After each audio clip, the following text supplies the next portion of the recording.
नमस्कार दोस्तों, योग आधार चैनल में आपका स्वागत है। आपके सुझाव अनुसार यह वीडियो की श्रृंखला हिंदी भाषा में होगी। इस वीडियो में हम गेरंद संहिता के षटकर्म क्रिया के बारे में यथासंभव स्पष्टीकरण के साथ और परीक्षा के दृष्टिकोण से चर्चा करेंगे। जैसा कि नाम से पता चलता है, यह संहिता ऋषि गेरंद के उपदेशों पर आधारित है, जो उन्होंने अपने शिष्य चंद्रकपाली को दिए थे। गेरंद संहिता के योग को गठस्थ योग के नाम से जाना जाता है। दोस्तों, गठस्थ का अर्थ है भौतिक शरीर और इसमें 7 चैप्टर्स हैं। हठ योग के 7 अध्यायों के व्याख्या करने से पहले ऋषि गेरंद अपने शिष्य के साथ कुछ सिद्धांतों पर भी चर्चा करते हैं। तो चलिए शुरुआत करते हैं उन सिद्धांतों से। पहले तो ऋषि बताते हैं कि माया की जंजीरों से मजबूत कोई जेल की जंजीर भी नहीं। ऋषि ने माया की तुलना बंदियों की जंजीर से की है, क्योंकि इसे तोड़ना बहुत कठिन है, क्योंकि इसे देखा नहीं जा सकता और आसानी से समझा भी नहीं जा सकता। माया वस्तुतः अज्ञान का स्रोत है और इस अज्ञानता को तोड़ना बहुत मुश्किल है। इसलिए ऋषि पतंजलि कहते हैं योग चित्त वृत्ति निरोधा, और उसके बाद कहते हैं तब दृष्टा अपने स्वरूप में स्थित हो जाता है। तो दृष्टा का अपने स्वरूप में स्थित ना होना ही अज्ञानता है। माया इसी को ही कहते हैं। लेकिन इसके बाद ऋषि कहते हैं कि योग के अनुशासन के समान कोई शक्ति नहीं है। जाहिर है इसी शक्ति से माया की जंजीरों को तोड़ा जा सकता है। पतंजलि ऋषि जी ने भी अपने सबसे पहले सूत्र में अनुशासन को महत्व दिया है, अथ योग अनुशासनम। साथ ही ऋषि कहते हैं कि इस जंजीर को तोड़ने के लिए इसका ज्ञान होना जरूरी है। इसलिए ऋषि ने ज्ञान की तुलना परम मित्र से की है।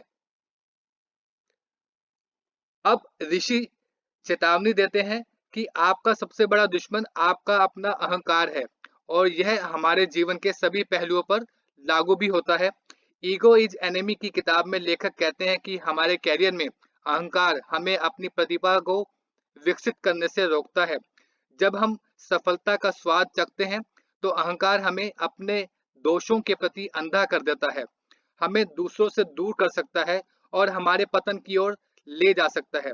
तो ऋषि ने हमें चेतावनी दी है कि हम अपने अहंकार से मित्रता ना करें। फिर ऋषि बताते हैं कि गठस्थ योग में महारत हासिल करने से योगी तत्व ज्ञान प्राप्त कर सकता है।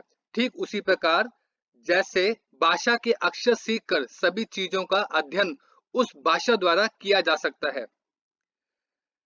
ऋषि गेरंद आगे जीवन और मृत्यु का रहस्य बताते हैं कि हमारा जीवन अच्छे और बुरे कर्मों का परिणाम है।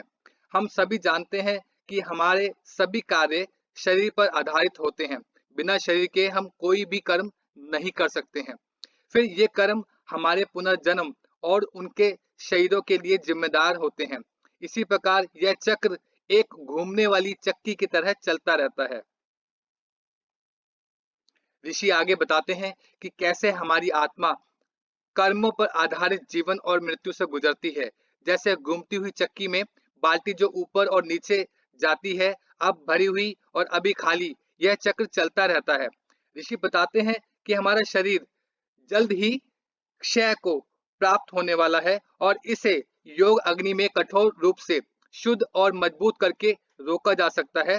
जैसे आग में मिट्टी के बर्तनों को पकाया जाता है ताकि उन बर्तनों में पानी को संचित करने की क्षमता आ जाए, अन्यथा वे खराब हो जाते हैं। अब ऋषि उन 7 साधनाओं के बारे में बताते हैं जिनको हठ योग के 7 अंग कहा जाता है। इनके बारे में हम अगली वीडियो में चर्चा करेंगे।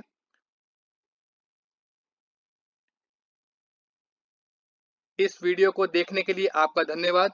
यदि कोई प्रश्न हो तो जरूर कमेंट बॉक्स में लिखें। नमस्कार।